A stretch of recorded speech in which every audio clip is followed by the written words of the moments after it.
Hello दोस्तों, एक नई वीडियो में आप सभी का स्वागत है। आई होप आप सब बढ़िया होंगे, आपके एग्जाम सब अच्छे जा रहे होंगे। क्योंकि दो वीडियो में मैंने एक तो अपनी एक्सपीरियंस स्टोरी शेयर की थी, यानी कि मैंने जब first time D triple S B का एग्जाम दिया था तो मैंने क्या क्या चीज़ें देखी वो आपको बताई। एंड देन सेकंड में मैंने थोड़ा सा वो बताया था कि आपको क्या कैरी करना है क्या नहीं करना है। लेकिन उसके बाद भी एक दो क्वेश्चन ना लगातार मेरे को ना अलग अलग, जैसे मेरे सोशल मीडिया हैंडल्स पे कुछ स्टूडेंट या कैंडिडेट पूछ रहे हैं, तो मैं आज इस वीडियो में बताऊंगी। ठीक है, अभी वेट करो, अगर आने वाले टाइम में आपका एग्जाम है तो हो सकता है ये वीडियो आपके लिए काफ़ी हेल्पफुल हो। तो थोड़ा सा मतलब सोचा है कि व्लॉग के जरिए आपको इन्फॉर्मेशन दे दूं। देखो, एक्चुअली बहुत सारे कैंडिडेट हैं जिन जो मतलब पहली बार ये एग्जाम दे रहे हैं, तो उनका ये था कि अगर हम बैग्स वगैरह ले जाए तो कहाँ सबमिट होंगे, क्या मतलब है कुछ ऐसा। तो मैंने वैसे तो कमेंट करके उनको बता ही दिया था, बट एक बार फिर मैं आपको बता दूं। आप जहां भी पेपर देने जा रहे हो, चाहे किसी भी जॉब का पेपर है आपका, ठीक है, चाहे वो पीजीटी का है या फिर वो एसआई का है, यूपी पुलिस का है, किसी का भी है, वो इतने सारे कॉम्पिटिटिव एग्जाम होते हैं। ठीक है, तो सेंटर पर आपको ये सुविधाएं उपलब्ध हो जाती है कि अगर आपका कोई सामान है, देखो मोबाइल तो सबमिट होता ही होता है, ठीक है, वहां पे आपको जैसे हर स्कूल की, हर एक सेंटर की, जहां पर भी आपका बेसिकली एग्जाम होता है, वहां के जो सबमिशन का जो उनका क्राइटेरिया है वो सबका डिफरेंट डिफरेंट होता है। कहीं पर तो आपका जो बैग और जो भी आपकी जरूरत है, जो जरूरी जो चीजें हैं उनको सबमिट करने के लिए वो चार्ज लेते हैं। लेकिन कहीं पर ऐसी सुविधा होती है कि आपको कुछ भी पे नहीं करना होता है और आपका मतलब बैग सबमिट हो जाता है। ऐसा मैंने नोएडा 62 जो वहाँ पे सेक्टर है, वहाँ पे जो जिन भी बच्चों का एग्जाम था इंक्लूडेड भी, तो जब भी जो भी बैग जमा कर रहे थे वहाँ पे उन्होंने एक शेल्फ लगाई हुई थी, वहाँ पे सब जितने भी कैंडिडेट सबने अपने बैग वगैरह जमा किए थे, तो उनके लिए कोई भी मतलब ऐसा कोई चार्ज नहीं था। बस अपनी रिस्पॉन्सिबिलिटी पे आप अपना बैग उन शेल्फ में से किसी भी एक ड्रॉर में रख सकते हो, अपने जो भी शूज वगैरह चप्पल वगैरह वहां पे रख सकते हो। तो उससे की सुविधा मैंने वहां देखी, बाकी सेंटर पे होगी, डेफिनेटली होगी। जिन्होंने पहले भी बहुत सारे ऐसे एग्जाम दिए उन्हें तो पता है सबमिशन वगैरह कैसे होता है बैग वगैरह का। ठीक है, तो सारी सुविधाएं मिलती है आपको, इसमें घबराने की जरूरत नहीं है। बाकी आप कहाँ कहाँ से आप एग्जाम देने जा रहे हो डी ट्रिपल एस बी का, ठीक है, आपका कहाँ कहाँ सेंटर नीचे कमेंट करके बताओ। और जितना जितना मैंने देखो, जितना मुझे इन्फॉर्मेशन थी किसी भी एग्जाम को लेकर के वो मैंने आपको बता दी है। एक का कमेंट आया था कि मैम अगर वहाँ पे रुकने की कोई व्यवस्था हो, तो देखो एक बड़ा शहर है, अगर आपका नोएडा दिल्ली जैसे शहरों में आपका मतलब एग्जाम है और आपको रुकना है, तो बड़े बड़े शहर है, छोटे में भी स्टे वगैरह मिल जाते हैं, होटल्स रेस्टोरेंट हर जगह होते हैं, तो ऐसा नहीं है। ठीक है, एक बच्चे ने पूछा था। ठीक है, तो अगर आप कहीं से आ रहे हो, कहीं को आपको रुकना भी है, वहाँ पे स्टे भी करना है, तो भी होटल्स है, आपको स्टे होम मिल जाएंगे वहाँ पे। ठीक है, आपके पास फोन है भाई, सर्च करो। ठीक है, जहाँ पे आपका एग्जाम है वहीं वहीं से अपना गूगल सर्च करो, देखो आसपास की जो लोकेशन है उसमें कौन से होटल्स है आसपास रुकने के लिए। यार फोन के जमाने में भी अगर आप इतना कंफ्यूज और इतना थोड़ा स्टक हो जाओगे, थोड़ा स्केर्ड हो जाओगे कि मैं दूसरे शहर जा रहा हूँ, मेरे को कहाँ रुकना है, कोई बताएगा कि नहीं बताएगा, फोन सबसे बढ़िया है भाई। आपके पास ना आपका फोन है ना, तो बस आपको कुछ किसी से कुछ भी पूछने की आवश्यकता नहीं है, कोई नीड नहीं है, आराम से आप अपना चीजें ढूंढ सकते हो, उसमें कोई बड़ी बात नहीं है। या फिर आपको पूरी नॉलेज होनी चाहिए कि आप चुपचाप जा रहे हो, आपको पता है आपको कहाँ जाना है। लेकिन अगर आपको नहीं पता है तो आज के समय में तो फोन आपका सबसे बढ़िया मार्गदर्शक है। ठीक है, वो आपको मार्गदर्शन दिखलाता है, तो इससे बढ़िया कोई चीज नहीं हो सकती है। ठीक है, एक मेरे को हंसी इस बात की आती है कि मैंने एक वीडियो में बिल्कुल एग्जैक्टली वही चीजें बताई हुई है, और वीडियो देखने के बाद वो कैंडिडेट, वो लड़की लड़की लड़की की आईडी मुझे नहीं पता पीछे मेल है कि फीमेल है, ठीक है, उसने एज इट इज वही क्वेश्चन उसमें किया हुआ है। यार वीडियो देखो, मैंने वही बताया जो तुम पूछना चाह रहे हो, और देखने के बाद भी तुम वही क्वेश्चन को रिपीट कर रहे हो। आई डोंट नो, चलो होते होंगे ऐसे बच्चे, दोबारा पूछ लेते होंगे, कोई बात नहीं।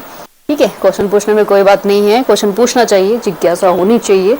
मौसम में थोड़ा सा बदलाव है, बट ये जो बादल वाला मौसम है ना, मतलब घटा सी छा रही है लेकिन गर्मी इतनी है, मतलब अब ये वो मौसम स्टार्ट हो चुका है, लगभग सितंबर तक ये मौसम रहने वाला है। अक्टूबर से तो नॉर्मल मौसम हो जाता है, थोड़ा ड्राई ड्राई सा हो जाता है, बट सितंबर तक ये जो आने वाले 1.5-2 महीना है ना, इतना चिपचिपा हो जाता है कि यार फैन के नीचे बैठे तब भी यार पसीना है वो सूखता ही नहीं है। ये वाला मौसम मुझे बिल्कुल पसंद नहीं है, बिल्कुल पसंद नहीं है। इंसान फ्रेश होके निकल रहा है, नहा धो के निकल रहा है, वो एज इट इज है भाई, सूख ही नहीं रहा है ना, कपड़े सूखते हैं, पूरे के पूरे एनवायरनमेंट में चिपचिपाहट होती है, हर चीज ऐसी रहती है। तो बातें तो मैंने अभी बहुत कर ली है अभी स्टार्टिंग में आपसे, है ना। तो व्लॉग भी मेरा ऐसे ही चलता है जैसे मैं कोई लेक्चर दे रही हूँ, आदत नहीं है ना भाई, वो व्लॉगर होते हैं जो छोटी छोटी चीजें फटाफट से रिकॉर्ड कर देते हैं। अब जो एजुकेटर है, जो टीचर है, उसको भाई उसकी आदत ही ऐसी होती है, ऐसे ही लोग बनते हैं। तो अभी आपसे बहुत बात हो चुकी है, अभी मुझे अपना करना है थोड़ा घर का काम है और पूरी जिम्मेदारी मेरे इन छोटे छोटे कंधों पे आ चुकी है। कहने का मतलब है अभी मेरे को थोड़ा सा किचन को क्लियर करना है। इसके बाद दोस्तों मुझे भी अपना काम करना है। काम एक्चुअली आप सभी जानते हैं, अगर आप मुझसे पहले से जुड़े हुए हैं, आप हमारे दूसरे चैनल से जुड़े हुए, तो आप सब जानते हैं मेरा काम क्या है। ठीक है, लेक्चर वगैरह प्रिपेयर करने, लेक्चर लेने हैं। ठीक है, कल तो नहीं ले पाए। अगर आप मास्टर्स पॉलिटिकल साइंस कर रहे हैं, आप ग्रेजुएशंस कर रहे हैं, मतलब बीए कर रहे हैं और आपके पास ह्यूमैनिटी के सब्जेक्ट्स है, और नहीं भी कर रहे हैं, अगर आप ह्यूमैनिटी पढ़ना चाहते हो, मतलब पॉलिटिकल साइंस पढ़ना चाहते हो, क्या स्पीड से बोला यार सॉरी। अगर आप ह्यूमैनिटीज में पॉलिटिकल साइंस सब्जेक्ट पढ़ना चाहते हो तो आप मेरे उस चैनल को विजिट कर सकते हो। पसंद आए तो सब्सक्राइब कर लेना, ये वाला भी और वो वाला भी। ठीक है, तो अपना प्रेजेंटेशन का काम है। गर्मी है, सोच रही हूँ फटाफट से साफ सफाई यूं निपटा दूं, है ना। किचन को ही साफ करना है। फिर मिलता हूँ मैं आपसे थोड़ी देर बाद, और कोई क्वेश्चन हो तो कमेंट में क्वेश्चन करके पूछ लेना। ठीक है, ओके बाय।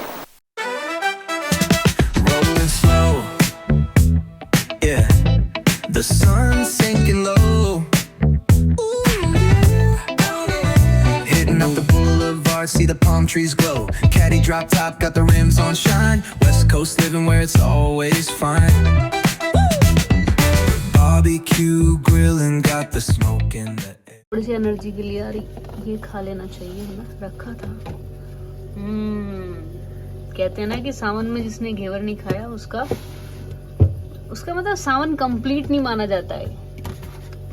सुना होगा ना ये सब चीजें, तो इसके लिए थोड़ी एक प्लेट लेके रखी आती है। सो अभी किचन पूरा साफ कर दिया है और अपना लंच भी, मतलब लंच तो वैसे सुबह ही बन गया था, जल्दी बन गया था, बट मैंने खाया नहीं था, तो मैंने अपना लंच भी फिनिश कर लिया है।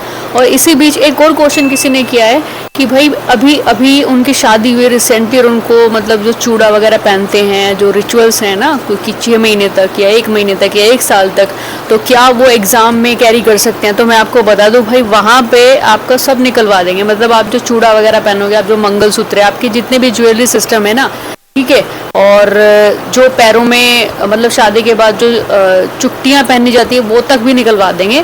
सो अगर आपके साथ कोई आ रहा है तो वहाँ पे निकाल करके आप उसको मतलब उसके हाथ में थमा सकते हैं। लेकिन अगर आपके साथ कोई नहीं है, आप अकेले आ रहे हो, तो अपने घर पे छोड़ करके आराम से अपना एग्ज़ाम देने आना है, क्योंकि वहाँ पर कुछ भी कैरी नहीं करना है। ठीक है, क्योंकि मैंने देखा है भाई, मैंने देखा, इसलिए मैं बता रही हूँ आपको। ठीक है, तो भले ही आपकी नई शादी हुई है तो एक दिन आपको एग्ज़ाम देना है। अगर आपको एग्ज़ाम देना है तो देखो, आपको ये सब 3 घंटे के लिए आपको निकालना पड़ेगा। ठीक है, एक और क्वेश्चन है कि भाई पीजीटी एग्जाम को लेकर के वो थोड़ा सा कंफ्यूज है कि कैसा एग्जाम है, फॉर्मेट कैसा है। तो वैसे तो मैंने कमेंट करके उन्हें बता दिया, बट वीडियो के जरिए मैं आपको बता देना चाहती हूँ। भाई आपके टोटल जो क्वेश्चन है वो 300 हैं। ठीक है, उनमें से जो 100 क्वेश्चन स्टार्टिंग के वो जनरल पेपर के हैं, जो सबका सेम ही होता है, जिसमें GK, math, reasoning, Hindi, English, ये सब पार्ट आपको आएगा। 20-20 क्वेश्चन हर पार्ट के आएंगे। उसके बाद जो 200 क्वेश्चन होंगे वो आपके खुद के सब्जेक्ट से होंगे, यानी कि अपने मास्टर्स किस सब्जेक्ट से किया हुआ है, किस स्ट्रीम से किया हुआ है। आपका एमकॉम है, एमए है, एमएससी है, ठीक है, वो सब आएगा। ठीक, तो आई थिंक सो आपको फॉर्मेट पता लग गया होगा। ठीक है, बाकी बेस्ट ऑफ लक। आने वाले जो भी भाई जिनका भी एग्जाम है उन सबके लिए मेरी तरफ से बेस्ट ऑफ लक। सो ये रहा दोस्तों इस सीज़न का मेरा पहला घेवर। चम्मच तो मुझे नहीं मिली, बट इस कांटे से ही इसको खाना पड़ेगा। चलिए, आपने नहीं खाया? अरे भाई खा लो। कहा जाता है कि सावन में घेवर खाना मतलब एक धर्म का कार्य होता है। एक नॉर्मल लैंग्वेज में सुना है भाई, मैं अपने घर में भी सुनती हूँ कि भाई सावन में अगर जिसने घेवर नहीं खाया उसने धर्म नहीं निभाया, यानी कि सावन में घेवर खाना धर्म का कार्य होता है। सो ये मैं काम करने जा रही हूँ। नॉट बैड, टेस्टी है, गजब, माइंड ब्लोइंग। वैसे भाई मेरे को मीठा पसंद है, लेकिन मैं ऐसा है कि जैसे खाना खाने के बाद मेरे को एक तलब लगती है मीठे की, तो ज़्यादातर मैं मिश्री को रिकमेंड करती हूँ अपने खुद के लिए, चीनी नहीं। अगर गुड़ है तो गुड़, और अगर ये चीज़ है तो ये सही।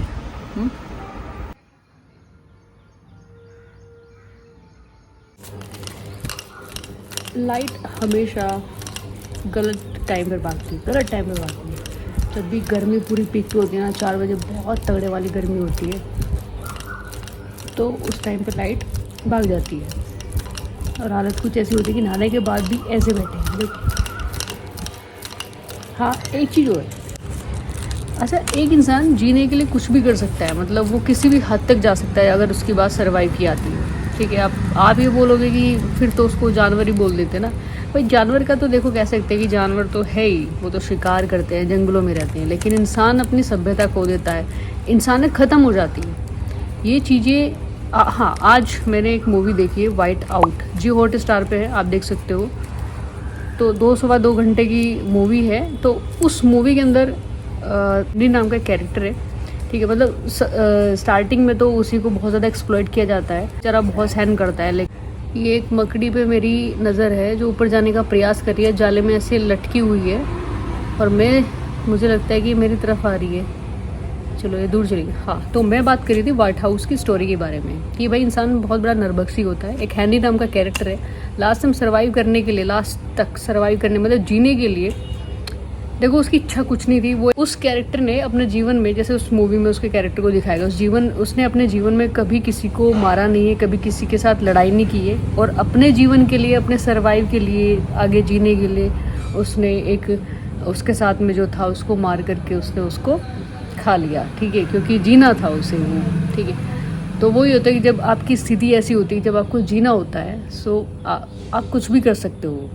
मतलब इंसान से बड़ा जानवर शायद कोई नहीं हो सकता। वो मूवी शायद यही मैसेज देती है।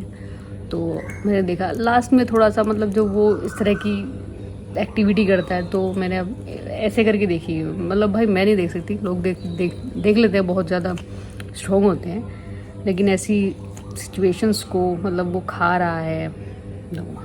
बट वही है कि इंसान से ज़्यादा नरभक्षी शायद इस दुनिया में कोई नहीं है। वो अपने जीवन के लिए वो कुछ भी कर सकता है, वो कुछ भी कर सकता है। मूवी देखना, आपको पता लग जाएगा। मूवी देखना, मूवी बहुत अच्छी है। Rolling down the strip with the top peeled back.